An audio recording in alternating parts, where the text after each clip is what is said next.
चला पुढचं प्रकरण येतं महाराष्ट्रातील नदी प्रणाली. या मुद्द्यावरती 100% प्रश्न प्रत्येक परीक्षेला असतातच. मग आता कंबाईनचं पूर्व परीक्षा असू द्या, मुख्य परीक्षा असू द्या, राज्यसेवा असू द्या, पोलीस भरती असू द्या, सरळ सेवा भरती असू द्या, सगळ्या परीक्षेला महाराष्ट्राच्या नद्यांवरती प्रश्न असतात. ठीक आहे. मग नदी म्हणजे काय? तर नदी म्हणजे पावसाचं पाणी जे आहे ते जमिनीत मुरतं बघा. आणि जमिनीत जेवढं पाणी मुरतं ते मुरल्यानंतर मग जास्तीचं पाणी उताराच्या दिशेनं प्रवाहाच्या स्वरूपात व्हायला लागतं. त्यालाच म्हणायचं नदी. पण नेहमी लक्षात ठेवायचं, नदी उंच भागाकडून कमी उंचीच्या भागाकडे वाहत जात असतात. मग अशा पद्धतीने नदी वाहत जात असताना नदी तिला या बाजूनं उपनद्या येतात. या बाजूनं उपनद्या येत असेल तर डाव्या बाजूची उपनद्या, या बाजूने येत असेल तर उजव्या बाजूची उपनद्या आहे. उपनद्याला हे उपनद्या येऊन मिळत असेल तर त्याला म्हणायचं सहाय्यक नद्या. उपनद्याची उपनद्या म्हणजे सहाय्यक नद्या असतात. ही मुख्य नदी, ही उपनदी, ही सहाय्यक नदी आणि यांचं मिळून बनणारी प्रणाली त्याला म्हणायचं नदी प्रणाली. मग नदी प्रणालीमध्ये काय काय लक्षात ठेवायचं? जिथून नदीचे लहान लहान ओहोळ प्रवाह निर्माण होतात तो एरिया येतो उगमस्थानाचा. आणि जिथं सागराला नदी जाऊन मिळते तो ठिकाण म्हणजेच नदी मुख, हा नदीचा मुखाचा एरिया आहे. त्याच्यानंतर नदी कोणत्या दिशेनं चालली? पूर्व दिशेनं चालली असेल तर पूर्व वाहिनी, पश्चिम दिशेनं चालली असेल तर पश्चिम वाहिनी, दक्षिण दिशेनं चालली असेल तर दक्षिण वाहिनी आणि उत्तर दिशेनं चालली असेल तर उत्तर वाहिनी. वाहिन्याचे 4च प्रकारे मुख्य दिशेनुसार हे प्रकार पाडले जातात. त्याच्यानंतर या नदीला डाव्या बाजूनं कुठून पाण्याचा पुरवठा होतो? जिथून पाण्याचा पुरवठा होतो तेवढा एरिया, आणि इकडून उजव्या बाजूनं जेवढा ज्या भागातून पाण्याचा पुरवठा होता तेवढा एरिया, या टोटल एरियाला म्हणायचं नदी खोरे. मग या नदी खोऱ्याने किती क्षेत्रफळ व्यापले गेलेले आहे ते लक्षात घेतलं पाहिजे. त्याच्यानंतर उपनद्या आणि मुख्य नदीच्या संगमावर एखादं गाव असेल तर ते गावं लक्षात घेतले पाहिजे आपण. नदीच्या काठावर प्रसिद्ध गावं असेल तर ती गावं लक्षात घेतली पाहिजेत. त्याच्यानंतर नदीतून वाहणारं जे पाणी, वाहतं पाणी, हे वाहतं पाणी क्युसेक मध्ये मोजलं जात असतं बघा. आणि 1 क्युसेक म्हणजे जवळपास 28 लिटर पर सेकंद इतकं पाण्याचा प्रवाह म्हणजे 1 क्युसेक पाणी असतं बघा. ठीक आहे. जागोजागी नद्यांवरती धरणं पण उभारलेले आहेत आपण. मग आता या धरणातलं जे पाणी असतं स्थिर पाणी असतं, स्टेबल केलेलं पाणी असतं. हे स्थिर पाणी मोजलं जात असतं टीएमसी मध्ये. ठीक आहे. टीएमसी म्हणजे 1000 मिलियन क्युबिक फीट. ठीक आहे. याला म्हणायचं स्थिर पाणी मोजण्याचे एकक. आणि 1 टीएमसी पाणी म्हणजे किती? 1000 दशलक्ष घनफूट पाणी. इतकं पाणी म्हणजे 1 टीएमसी पाणी असतं बघा. तर थोडक्यात स्थिर पाणी मोजण्याचे एकक काय? टीएमसी. आणि वाहतं पाणी मोजण्याचे एकक क्युसेक. मग आपण याच्यावर थोडं लक्षात घ्यायचं की इतक्या क्युसेकनं पाणी वरच्या भागातून येतं, याचा अर्थ खालच्या भागातलं धरण भरण्यासाठी किती वेळ लागणार आहे, खालच्या भागामध्ये नंतर धरणातलं पाणी किती मिनिटानंतर किती घंट्यानंतर सोडला जाणार आहेत हे सगळं सांगितलं जात असतं बघा. ठीक आहे. तर हे वाहतं पाणी आणि हे स्थिर पाणी मोजण्याचे एकक. मग आता या ठिकाणी धरणातलं पाणी स्थिर पाणी असतं, ते टीएमसी मध्ये मोजलं जात असतं, वाहते पाणी क्युसेक मध्ये. मग आता धरणं हे लक्षात घ्यायचे. मग आता धरणं म्हणजे काय? तर पाणी साठवण्याकरता बांधलेला उंचवटा त्याला म्हटलं जातं असतं धरण. ठीक आहे. जिथं स्थिर पाणी स्थिर पाणी केलं जातं त्याला धरण म्हटलं जातं असतं. मग आता हे धरणाचे सुद्धा 3 प्रकार असतात. एक असतो लघु प्रकल्प, दुसरा असतो मध्यम प्रकल्प आणि तिसरा असतो मोठा प्रकल्प. मोठा प्रकल्प म्हणजे ज्या धरणातल्या पाण्यापासून 10,000 हेक्टर पेक्षा अधिक जमीन ओलिती खाली येत असेल तर त्याला म्हणायचं मोठा प्रकल्प. मध्यम प्रकल्प म्हणजे 2000 ते 10,000 हेक्टर जमीन ओलिती खाली येत असेल तर त्याला म्हणायचं मध्यम प्रकल्प. आणि 2000 हेक्टर पेक्षा कमी जमीन ओलिती खाली येत असेल तर त्याला म्हणायचं लघु प्रकल्प. अशा पद्धतीने प्रकल्पाचे 3 प्रकार पाडले जातात. ठीक आहे. तर या ठिकाणी सर्वात जास्त मोठाले प्रकल्प महाराष्ट्रात आहे आणि महाराष्ट्रात गोदावरी नदीच्या खोऱ्यात आहे. पण पर्टिक्युलर एकाच जिल्ह्यात विचारलं सर्वात जास्त मोठाले प्रकल्प कोणत्या जिल्ह्यात आहेत तर पुणे जिल्ह्यामध्ये आहे. ठीक आहे. त्याच्यानंतर महाराष्ट्रात जेवढे प्रकल्प आहेत त्यातला सगळ्यात मोठा प्रकल्प येतो असतो गोदावरी. पाणी साठवण क्षमताच्या आधारे 110 टीएमसी पाणी या ठिकाणी साठवलं जातं. 2 नंबरला उजनी येत असतो, आपला 2 नंबरला कोयना येतो असतो, 3 नंबरला उजनी येत असतो. परंतु पाण्यातून सर्वात जास्त जमीन ओलिती खाली आणणारा प्रकल्प, सिंचन प्रकल्प जर विचारला तर सगळ्यात मोठा आहे तो उजनी. हे लक्षात घेतलं पाहिजे. जवळपास 1,00,000 हेक्टर पर्यंत जमीन ओलिती खाली आणलेली त्यांनी. तर या पद्धतीने आपण या सगळ्या गोष्टी समजून घेतल्या पाहिजेत. ठीक आहे. मग आता या नद्यांवरती जे प्रश्न आलेले आहेत त्या प्रश्नाबद्दल थोडक्यात माहिती घेऊ आपण.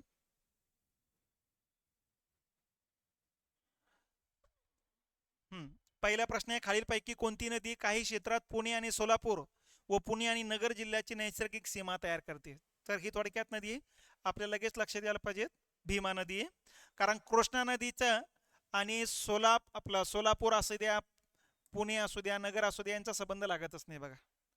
गोदावरी नदीचा या ठिकाणी पुणे जिल्ह्याचा आणि सोलापूर जिल्ह्याचा संबंध लागत नाही, त्यामुळे असून असं उत्तर भीमा नदी. ठीक आहे. त्याच्यानंतर उत्तरेकडून दक्षिणेकडे जाताना रत्नागिरी जिल्ह्यातील नद्यांचा खालीलपैकी कोणता क्रम बरोबर आहे? कोकणातल्या नद्या विचारल्या, रत्नागिरी जिल्ह्यातल्या विचारला, आणि तो पण दक्षिणेकडे जातानाचा क्रम विचारला. तर सावित्री एकदम उत्तरेकडे येते बघा. सावित्री नंतर या ठिकाणी जोग येत असते, भारजा येत असते, बरोबर आहे. नंतर जोग येते, नंतर हेच पहिलंच पर्याय बरोबर येतो बघा. ठीक आहे. इथं सावित्री शेवटी गेलेली, हे इथं पाहिजे होतं. इथं सावित्री शेवटी गेलेली आहे, इथं सावित्री पहिले आले, पण वशिष्ठी जोग भारजा इथं 2 नंबरला यायला पाहिजे होतं. तर म्हणजे चारही पर्याय हे रत्नागिरी जिल्ह्यातल्याच नद्या आहेत, फक्त त्यांचा दक्षिणेकडे जातानाचा क्रम विचारलेला आहे, उत्तरेकडून दक्षिणेकडं. तर त्या हिशोबानं 1 नंबरचा पर्याय बरोबर येतोय.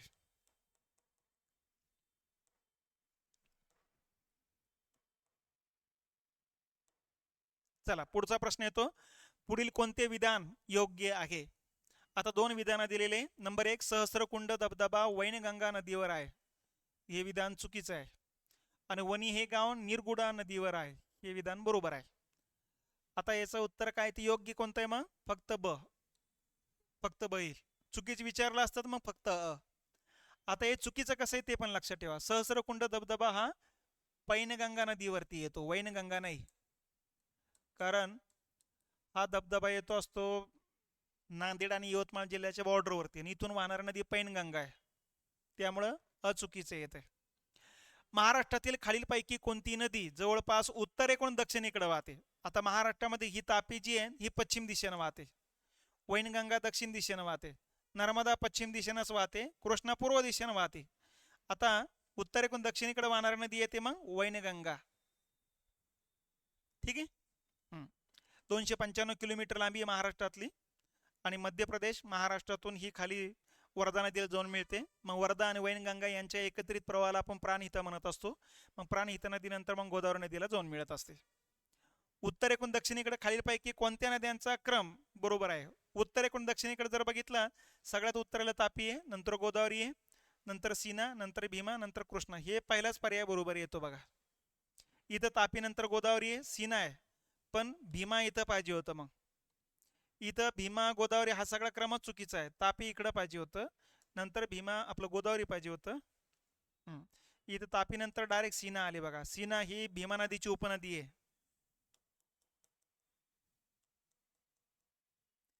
खालीलपैकी गटात न बसणारी नदी शोधा. दूधगंगा कृष्णा नदीची उपनदी आहे, पंचगंगा कृष्णा नदीचीच उपनदी आहे, गिरणा ही तापी नदीची उपनदी आहे, आणि सीना भीमा आणि पर्यायनं कृष्णा नदीची उपनदी आहे. म्हणजे पर्याय काय उत्तर अलग जो आहे गिरणा नदी आहे, बाकीचे कृष्णा नदीची उपनदी आहेत. या सगळ्या ही सहाय्यक नदी म्हणू आपण तिला. त्याच्यानंतर अजिंठा डोंगररांगा तापी आणि गोदावरी नदी खोरे अलग करते, बरोबर आहे. अजिंठा डोंगररांगेची उत्तरेकडे तापी नदी आहे, दक्षिणेकडे गोदावरी नदी आहे. त्याच्यानंतर अजिंठा डोंगररांगा पश्चिम घाटातून चांदूर डोंगररांगेच्या माध्यमातून निघते, हेही बरोबर आहे. चांदोर डोंगराच्या माध्यमातून निघत असते सह्याद्रीपासून, आणि पूर्व दिशेनं जाते. सुरुवातीला नाशिक जिल्हा आणि नंतर औरंगाबाद आणि बुलढाणा जिल्ह्यातून पुढे जात असतात बघा. म्हणजे दोन्ही विधानं बरोबर आहेत.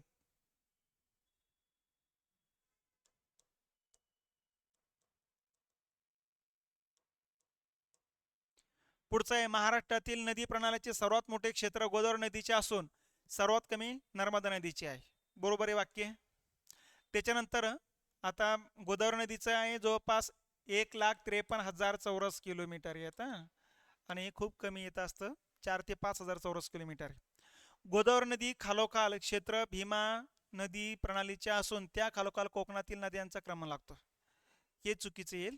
हे बघा, गोदावरी खालोखाल भीमा नदी येते, 46,484 आहे. पण याच्या खालोखाल वर्धा लागेल, वर्धा नंतर मग वैनगंगा लागेल, नंतर तापी लागेल, नंतर कृष्णा लागेल, आणि नंतर मग कोकणातल्या नद्या लागेल. त्यामुळं फक्त अ बरोबर आहे. अ बरोबर आहे, ब चूक आहेत. ही बरोबर येईल उत्तर. नंतर आहे महाराष्ट्र राज्यातील पूर्ववाहिनी नद्यांनी किती टक्के क्षेत्र व्यापलेले आहे? बरोबर आहे. तर जवळपास महाराष्ट्राचा 75% क्षेत्र व्यापले गेलेले आहेत बघा पूर्ववाहिनी नद्यांनी. आणि उरलेले जे आहेत मग ते पश्चिम वाहिनी आणि दक्षिण वाहिनी नद्यांनी व्यापले गेलेले आहेत. त्याच्यानंतर भीमा आणि गोदावरी नद्यांची खोरी खालीलपैकी कोणत्या पर्वतरांगेमुळे अलग होतात? आता भीमा आणि गोदावरी यांच्या दरम्यान हरिश्चंद्र बालाघाटच्या डोंगररांगा आहेत. पहिला पर्याय येतो बघा. ठीक आहे. बालाघाटच्या उत्तरेकडे गोदावरी नदी आहे आणि बालाघाटच्या दक्षिणेकडे भीमा नदी वाहत असते.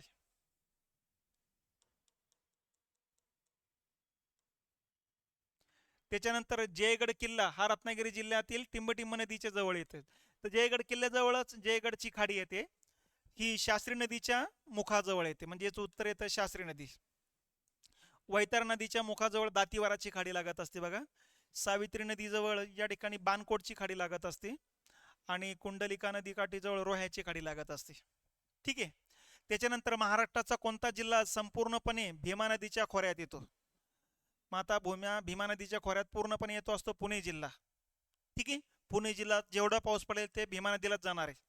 सोलापूरचा 90% भाग भीमा नदीच्या खोऱ्यात आहे, पण 10% भागामध्ये या ठिकाणी जर बघितलं आपण तर गोदावरी नदीच्या खोऱ्याचा पार्ट येतो असतो बघा.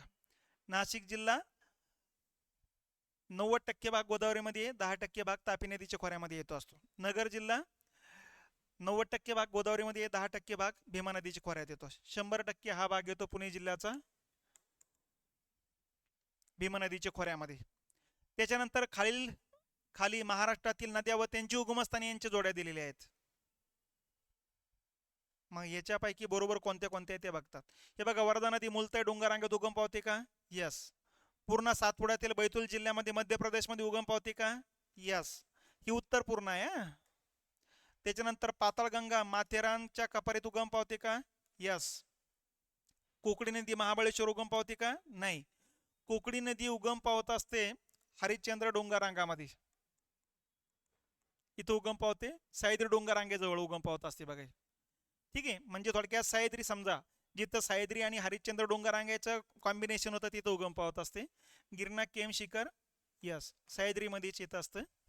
म्हणजे उत्तर अ, ब, क, ड नाही, ई.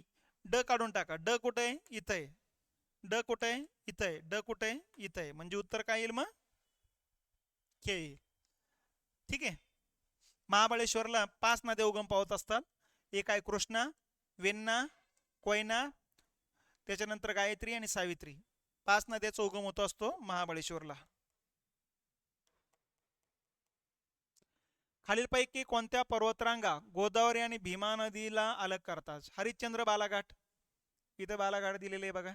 हरिश्चंद्र नाव दिलेलं नाही, किंवा काही ठिकाणी हरिश्चंद्र देतील, बालाघाट देणार नाहीत. खालीलपैकी कोणत्या नदीच्या खोऱ्यात काळी मृदा किंवा जमिनीची खोली सर्वात जास्त आहे? आता एक खोली म्हणतंय, काळी मृदा तर सगळ्यात जास्त विचारला, असे विचारले तर गोदावरी नदी आहे. परंतु खोली विचारता येते, खोलीनुसार जर बघितलं तर तापी नदी येते. इथं गाळाची मृदेचं थर सर्वात जास्त असतं बघा. आणि आसपासचा भाग काळी माती असल्यामुळं रेगुरस माती येते, पण गाळाची येते. खालीलपैकी कोणकोणत्या पाणी वाटप तंट्यामध्ये महाराष्ट्र राज्य सहभागी आहे? म्हणजे कृष्णा पाणी वाटप तंट्यामध्ये सहभागी आहे. महाराष्ट्र, कर्नाटक, तेलंगणा, आंध्र प्रदेश 4 राज्य येतात. गोदावरी नदीसाठी अशा प्रकारचा काही तंट्या मिटवण्यासाठी लवाद वगैरे नव्हता. नर्मदा नदीमध्ये आहे. नर्मदा नदीमध्ये महाराष्ट्र, मध्य प्रदेश, गुजरात आणि राजस्थान 4 राज्याचा सहभाग असतो. कावेरी नदीचा तंटा वाटप आहे, पण त्यामध्ये केरळ, पाँडिचेरी, तामिळनाडू आणि कर्नाटक असतात. महाराष्ट्र काही संबंध नाही. महाराष्ट्र संबंध अ आणि क चा संबंध लागतो, या दोघांचे संबंध लागत नाही. अ आणि क आहे का? आहे. हे त्याचं उत्तर राहील. त्याच्यानंतर पुढचा प्रश्न आहे, खालीलपैकी कोणती नदी पूर्ववाहिनी नाही? तापी नदी पश्चिम वाहिनी आहे, त्यामुळे हीच नाही आहे, उत्तर हेच आहे.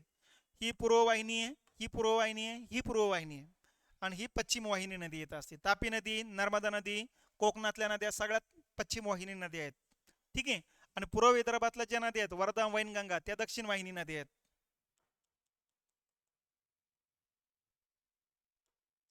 जोडे लावा. PSI पूर्वचा प्रश्न आहे. नद्या आणि त्यांच्या उपनद्या दिलेल्या आहेत. आता भीमा नदी, भीमा नदीची उपनदी कुठली आहे? इंद्रायणी येते. गोदावरी, गोदावरी नदीची उपनदी कुठली आहे? वैनगंगा. कृष्णा, कृष्णा नदीची उपनदी आहे कोयना आणि तापी नदीची उपनदी आहे गिरणा. आता या हिशोबाने उत्तर काय येईल? 3 1 2 4. 3 1 2 4. एक नंबरच उत्तर येते. एक जरी जोडी लावली तरी उत्तर तुम्हाला काढता येऊ शकतं. त्याच्यानंतर आहे महाराष्ट्र व मध्य प्रदेश मधील धुळे जिल्ह्याला लागून असलेली व नर्मदा नदीला सीमित केलेली सीमा किती किलोमीटरची आहे? ठीक आहे. ही येते असते 54 किलोमीटर. सध्याच्या आकडेवारीनुसार 74 किलोमीटर झालेली आहे. नवीन आकडेवारीनुसार 74 किलोमीटर येत असते. ठीक आहे. तर महाराष्ट्र आणि सुरुवातीच्या जुन्या पुस्तकामध्ये 54 किलोमीटर दाखवलेले आहेत, ते हे बरोबर येत असतं. खालीलपैकी कोणते शहर कृष्णा आणि पंचगंगा नदीच्या संगमावरती आहे? तर नरसोबाची वाडी हे येत असतं बघा. कराड या ठिकाणी कृष्णा आणि कोयनाचा संगम होत असतो. बाकीची त्या संगमावरची गावं नाही. कोल्हापूर हे पंचगंगा नदीच्या काठावरचं शहर येत असतं बघा. नरसिंहपूर किंवा नरसोबाची वाडी, तर इथं कृष्णा आणि पंचगंगा यांचा संगम होत असतो. दत्तात्रयाचे जागृत तीर्थक्षेत्र म्हणून हे गाव ओळखले जात असतं.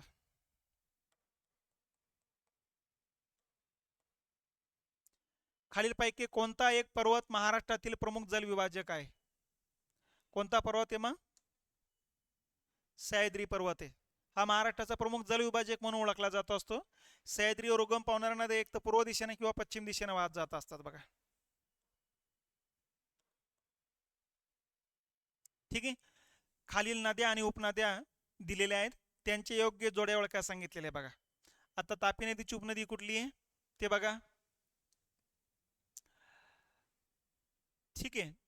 तापी नदीची उपनदी आहे पूर्णा. गोदावरी नदीची उपनदी आहे दारणा, नाशिक जिल्ह्यातून वाहते. भीमा नदीची उपनदी आहे सीना, नगर जिल्ह्यातून वाहते. कृष्णा नदीची उपनदी आहे कोयना. 2 3 4 1. 2 3 4 1. 2 नंबरचं उत्तर येते.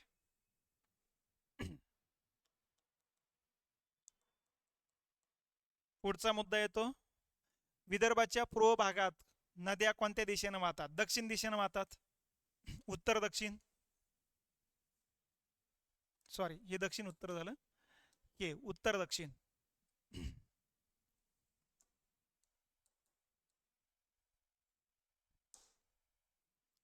उत्तरेकडून दक्षिणेकडे वाहतात पूर्व विदर्भामध्ये, कारण तसा त्याचा उतार आहे. त्याच्यानंतर तापी नदीच्या खोऱ्यात पुढीलपैकी कोणती जलप्रणाली आढळून येते? आता तापी नदीच्या खोऱ्याचा जर विचार केला तर तिथं दोन्ही बाजूला डोंगर रांग आहे आणि मधल्या भागातून नद्या वाहत असतात, त्यामुळं आयताकार नदी प्रणाली म्हणतो आपण. खालीलपैकी आता नदी प्रणालीचे केंद्र त्यागी असतं बघा. एक म्हणजे एकच डोंगर असतो, तिथून या बाजूना या बाजूना या बाजूना या बाजून नद्या वाहतात, याला म्हणायचं केंद्र त्यागी. वृक्षाकार म्हणजे काय? अशी नदी वाहत येते, तिला उपनदी, उपनद्याला उपनद्या, अशा पद्धतीनं वृक्षाच्या फांदीसारखे दिसायला लागतात, वृक्षाकार म्हणतात. केंद्रगामी, केंद्रगामी म्हणजे मध्ये इथं सरोवर असतं आणि इकडून नद्या वाहत येतात, इथून नद्या येतात, इथून चारी बाजून नद्या तिकडे वाहत येतात, त्याला म्हणायचं केंद्रगामी किंवा केंद्रगामी किंवा आरीय नदी प्रणाली. आयताकृती म्हणजे दोन्ही बाजूला सरळ डोंगरांग आहे, मधल्या भागात अशा नद्या येतात, म्हणजे आयतासारखा तो आकार येतो बघा. खालीलपैकी कोणत्या नदीस दक्षिणेची गंगा तसेच वृद्ध गंगा म्हणून ओळखल्या जात असते? गोदावरी नदीला, कारण भारतातली सर्वात जुन्या नद्यांमध्ये एक तर नर्मदा आहे किंवा गोदावरी येत असते बघा. मग इथे खाली पर्यायामध्ये गोदावरीच पर्याय, नर्मदा पर्याय नाही आहे, त्यामुळं ही एक जुनी नदी पण आहे आणि वृद्ध म्हणून त्याला जुनी नदी म्हणून वृद्ध गंगा म्हणतात. आणि दक्षिण भारतातली सर्वात मोठी नदी आहे म्हणून हिला दक्षिण भारताची गंगा असंही म्हणत असतो आपण. त्याच्यानंतर पुढे काही नदी आणि त्यांची उगमस्थाने यांच्या जोड्या दिल्या आहेत, त्यापैकी कोणती जोडी चुकीची आहे? आता चुकीची जोडी कुठली कुठली आहे ते बघत चला. आपल्याला जे 100% माहिती नाही तिथं बघत चला. सावित्री नदी रत्नागिरी जिल्ह्यात महाबळेश्वरच्या पश्चिमेला. महाबळेश्वरच्या पश्चिमेला. ओके ठीक आहे, बरोबर येत आहे. तेरेखोल आंबोली घाटाजवळ सिंधुदुर्ग जिल्ह्यात, बरोबर आहे. पाताळगंगा वरंदा घाटाजवळ रत्नागिरी जिल्ह्यात. आता हे रत्नागिरी जिल्ह्यात नाही उगम पावती. तानसा पालघर जिल्ह्याच्या थळ घाटाजवळ, हे बरोबर आहे. तर हे चुकीचं येतं बघा. ठीक आहे. आता हे वरंदा घाटाजवळचं याचा काही संबंध लागत नाही. इथं हे माळशेज घाटाजवळ उगम पावते आणि हे आपलं ठाणे जिल्ह्यात उगम पावत असते. ठीक आहे. आणि तिथून पुढं ती मग खाली जात असते बघा. आणि हा वरंदा घाट जो आहे तो रायगड जिल्ह्यात येतो असतो. रायगड जिल्ह्यात उगम पावते ही नदी, रत्नागिरी जिल्हा नाही.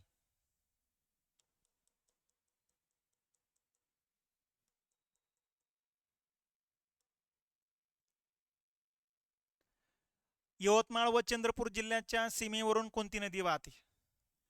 यवतमाळ आणि चंद्रपूर. ठीक आहे. आता या हिशोबाने जर बघितलं तर आपल्याला लक्षात येतं वर्धा नदी वाहत असते. कारण प्राणहितेचा संबंध इथं यवतमाळशी काही लागत नाही. वैनगंगेचा आणि यवतमाळचा संबंध लागत नाही.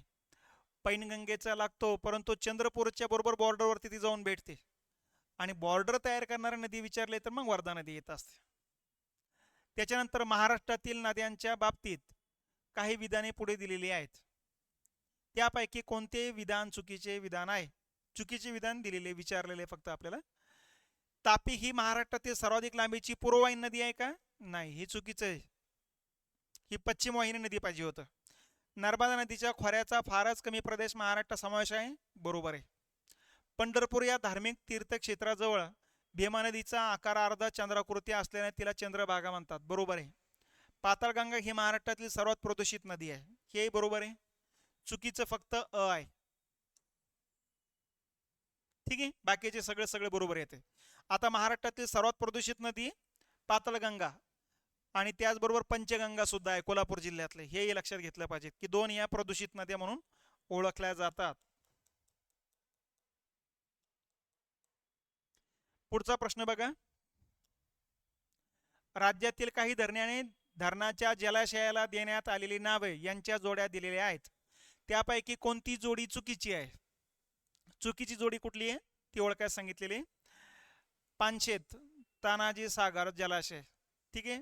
भाटगर येसाजी कंक, खडकवासला शिवाजी सागर जलाशय, वरसगाव वीर बाजी पासलकर.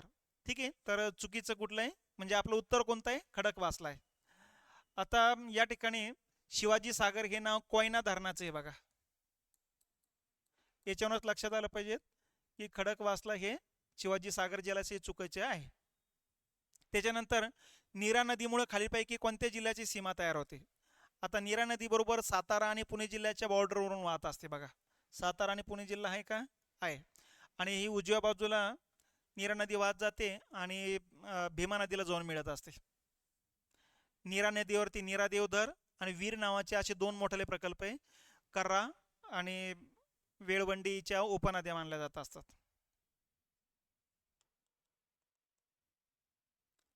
आता हे जोड्याला आवाज सांगितलेले जलसिंचन प्रकल्प आहे. धोम हा सातारा जिल्ह्यातला प्रकारे येतो असतो बघा. दूधगंगा कोल्हापूर जिल्ह्यामध्ये येतो असतो. ठीक आहे. जायकवाडी तर आपल्याला माहिती आहे औरंगाबाद आहे. औरणावती यवतमाळ आहे. म्हणजे काय उत्तर येईल? अ ब क ड च 2 3 4 1.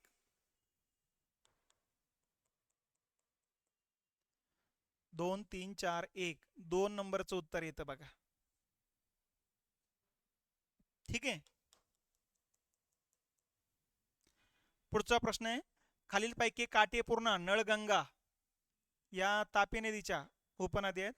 या कोणत्या नदीची उपनदी आहे? म्हणजे पूर्णा नदीच्या नंतर तापी नदीला येईल. म्हणजे आता मुख्य येतात पूर्णा नदीची उपनदी आहे उत्तर पूर्णा तापी नदीची उपनदी आहे बघा. त्याचे उत्तर मग पूर्णा आहे. पूर्णा पर्याय नसतात मग तापी उत्तर असतं. त्याच्यानंतर कृष्णा नदीच्या खोऱ्यात, कृष्णा नदीचं खोरं म्हणजे दक्षिणेकडचं सांगली सातारा कोल्हापूरचा पार्ट. खोऱ्यात पुढीलपैकी कोणत्या जिल्ह्याच्या गटात समावेश होतो? मग आता सांगली सातारा कोल्हापूर या 3 जिल्ह्याचा समावेश होत असतो. त्याच्यानंतर या जिल्ह्यातून कृष्णा नदी वाहते. कृष्णा नदीला उजव्या बाजूला वेण्णा, कोयना, वारणा, पंचगंगा, दूधगंगा, वेदगंगा, हिरण्यकेशी, घटप्रभा, तिल्लारी या नद्या येतात. आणि डाव्या बाजूला अग्रणी, वांगणा, येरळा या नद्या येत असतात बघा. त्याच्यानंतर कोकणातील नद्यांचा उत्तरेकडून दक्षिणेकडं, कोकणातील नद्या आहेत आणि उत्तरेकडून दक्षिणेकडे जायचं आहे बघा. ठीक आहे. सावित्री, नंतर वशिष्ठी, दमनगंगा. नाही नाही नाही नाही, हे दमनगंगा एकदम एक नंबरला पाहिजे होतं, म्हणजे हा पर्याय कटला. दमनगंगांना सुरुवात पाहिजे. हे दमनगंगा आहे, पाताळगंगा आहे, सावित्री आहे आणि वशिष्ठी आहे. हे उत्तर बरोबर येते. दमनगंगा पालघरमधून वाहते, पाताळगंगा रायगडमधून वाहते, सावित्री रायगड आणि रत्नागिरी यांची बॉर्डर तयार करते आणि ही रत्नागिरीतून वाहत असते. त्याच्यानंतर एक कोकणातील नद्या कमी लांबीच्या आहेत. कारण आता कोकणातील नद्या कमी लांबीच्या का आहेत? या नद्या शिखरे उतरून वाहतात? नाही. या नद्या डोंगर व टेकड्यावरून वाहतात? नाही. या नदीच्या मुखाशी खाड्या निर्माण झालेल्या आहेत? नाही. या नद्या अरुंद कोकण किनारपट्टीवरून वाहतात. हे बरोबर येते बघा.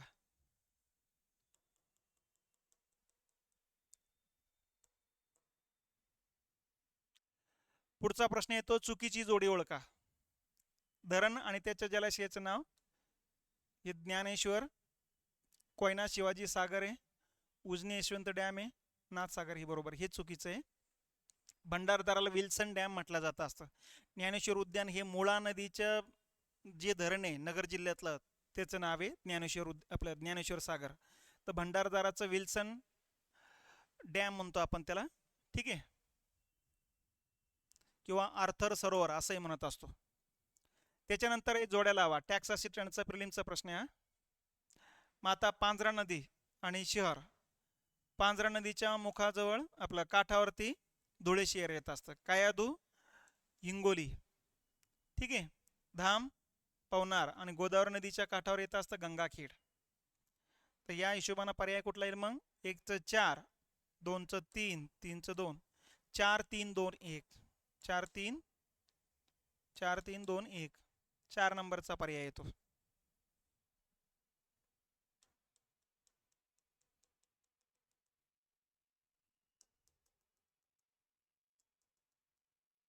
चला, पुढचा प्रश्न आहे, महाराष्ट्रातील खालील खाड्यांचा दक्षिणेकडून उत्तरेकडचा क्रम.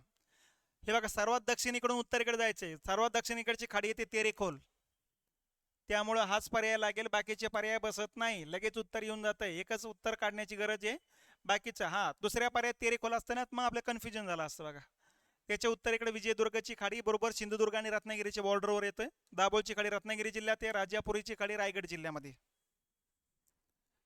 त्याच्यानंतर जोड्या लावा आहे. STI प्रिलिमचा प्रश्न आहे. नद्या आणि उपनद्या दाखवलेल्या आहेत बघा. ठीक आहे. तापी नदीची उपनदी कुठली आहे? अनेर. मांजरा नदीची उपनदी आहे ताबरजा. प्रवरा नदीची उपनदी आहे मुळा. आणि भीमा नदीची उपनदी आहे घोड. म्हणजे 4 1, 4 नंतर 1 इथंच आहे, 3 2. ठीक आहे. हे उत्तर येते बघा.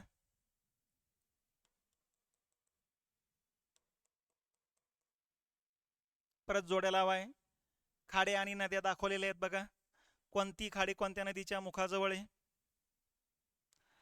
माता धरम तर थांबा, अगोदर मेन हे करत चला. आता भाट्याची खाडी आहे काजळी नदी काठीजवळ. दैतापूरची खाडी 4ला आहे. ठीक आहे. धरमतरची खाडी पाताळगंगा. त्याच्यानंतर मनोरीची खाडी दहिसर. ही मुंबई उपनगरामध्ये येत असते.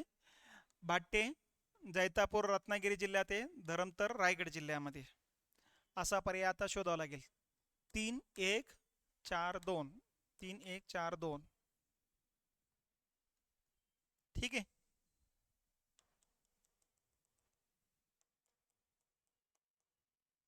चला, पुढचा प्रश्न आहे, नदी खोरे ओळखा. म्हणजे 3 वैशिष्ट्ये दिले, कोणत्या नदीबद्दलची वैशिष्ट्ये आहेत. नंबर 1, मध्य प्रदेशातील बैतूल जिल्ह्यात उगम होतो. ओके.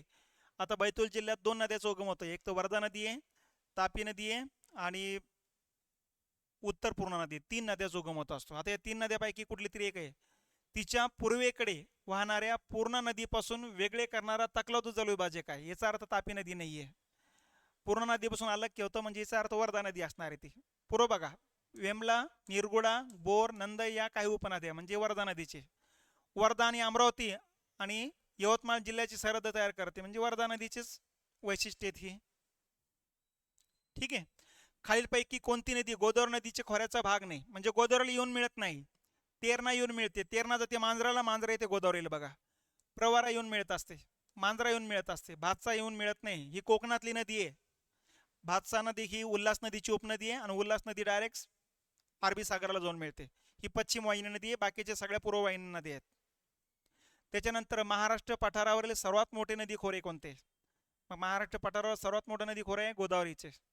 म्हणजे काही प्रश्न अवघड नाही आहे, सोपे सोपे प्रश्न आहेत, आपल्याला त्याची माहिती थोडक्यात असणं गरजेचं आहे.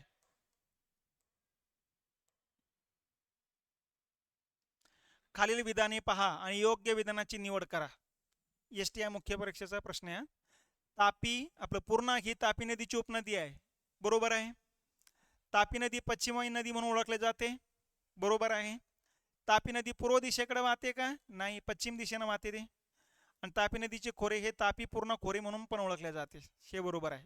अ ब ड पहिलाच पर्याय उत्तर येतं. क बरोबर येत नाही कारण ते पूर्व दिशेकडून पश्चिमेकडे वाहतं, असं पाहिजे होतं. त्याच्यानंतर बालाघाट पठाराची उत्तरेस व दक्षिणेस अनुक्रमे कोणत्या नद्यांची खोरे? उत्तरेकडे आहे गोदावरी आणि दक्षिणेकडे आहे भीमा. गोदावरी आणि भीमा. चा प्रश्न आलेला आहे हा.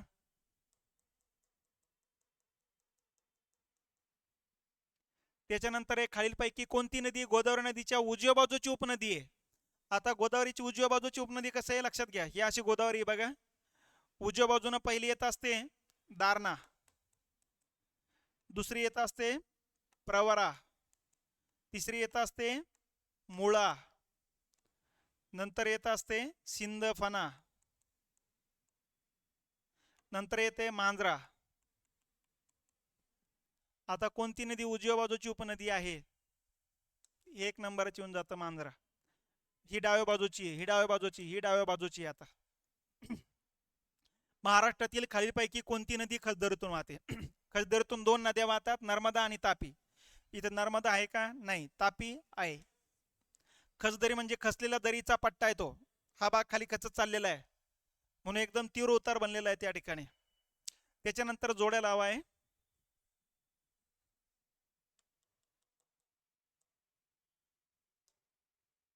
नदी आणि त्यांचं उगमस्थान यांच्याबद्दल योग्य जोड्या. पैनगंगा नदी बुलढाणाच्या डोंगररांगेत उगम पावते बघा, हे बुलढाणाच्या डोंगररांगा. कृष्णा नदी महाबळेश्वरला उगम पावते. ठीक आहे. तुंगभद्रा नदी गोमंतक नावाचं शिखर लागतं सह्याद्रीमध्ये, त्या ठिकाणी उगम पावते. आणि कावेरी डोंगररांगेमध्येच ब्रह्मगिरी नावाच्या टेकड्या कुर्ग जिल्ह्यामध्ये कर्नाटकमध्ये, तिथं उगम पावते. यानुसार उत्तर 2, 4, 1, 3, 2 नंबरचं उत्तर येतं बघा.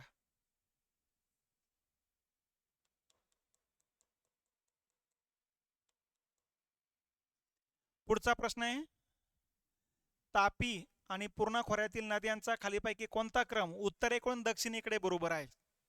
आता उत्तरेकडून दक्षिणेकडे जाताना अगोदर हे लक्षात घ्यावं लागेल, अशी तापी वाहत असते बघा. ठीक आहे. तापी नदीला या बाजूला अशी वाहत येणारी नदी आहे, उजव्या बाजूला अनेर, पुढे येत असते गोमती, यांच्यामधल्या भागातून अरुणावती पण आहे. त्याच्यानंतर या बाजूने येत असते पूर्णा, या बाजूने येत असते वाघूर, या बाजूने येत असते गिरणा, या बाजूने येत असते बोरी, बोरी नंतर येत असते पांझरा, पांझरा नंतर येत असते बुराई. ठीक आहे. आता उत्तरेकडून दक्षिणेकडचा क्रम म्हणतात तापी आणि पूर्णा खोऱ्यातला नद्यांचा म्हणतात. आता आता हे बघा, गिरणा नंतर बोरी, गिरणा नंतर बोरी, पांझरा, बुराई आणि गोमती, हा उलटा क्रम होऊ लागला आहे. याला सोयीचा करा. गोमती, बुराई, पांझरा, बोरी आणि गिरणा हा येईल. हे बघा, गोमती इथे 1 नंबरला येते, याच्यानंतर बुराई येते बघा, 3 नंबरला पांझरा येत असते बघा, 4 नंबरला बोरी येत असते आणि 5 नंबरला गिरणा, नंतर वाघूर, नंतर पूर्णा येईल. तर आपल्याला हा क्रम या ठिकाणी शोधायचं सांगितलेला आहे, तर तो त्या ठिकाणी लक्षात घेतला पाहिजे आपण. तर अशा पद्धतीनं नद्यांवरती जे काही प्रश्न आहेत हे आपण 56 प्रश्न बघितलेले आहेत. तर प्रश्न कशी येत आहेत पहिला मुद्दा तो समजून घ्यायचा आहे आणि त्याच अँगलला जेवढ्या नद्या आहेत त्या नद्यांबद्दलची माहिती लक्षात ठेवायची. मग आता प्रश्न विचारण्याचा जो ट्रेंड आहे तो लक्षात घ्या. प्रश्न विचारताना नंबर 1 उगम विचारलेले आहेत, नंबर 2 कोणत्या दिशेनं वाहते ते विचारलेलं आहे, नंबर 3 शेवट विचारलेला आहे, नंबर 4 डाव्या बाजूच्या उजव्या बाजूची उपनद्या विचारलेल्या आहे, नंबर 5 दक्षिणेकडे उत्तरेकडे जातानाचा क्रम विचारलेला आहे, नंबर 6 जलाशय विचारलेले आहेत, धरणं विचारलेले आहेत, नदी काठावरची गावं विचारलेले आहेत, उपनद्या विचारलेल्या आहेत, सहाय्यक नद्या विचारलेल्या आहेत. ठीक आहे. तर या पद्धतीनं हे प्रश्न नदी प्रणाली नावाच्या टॉपिकवरती विचारलेले आहेत.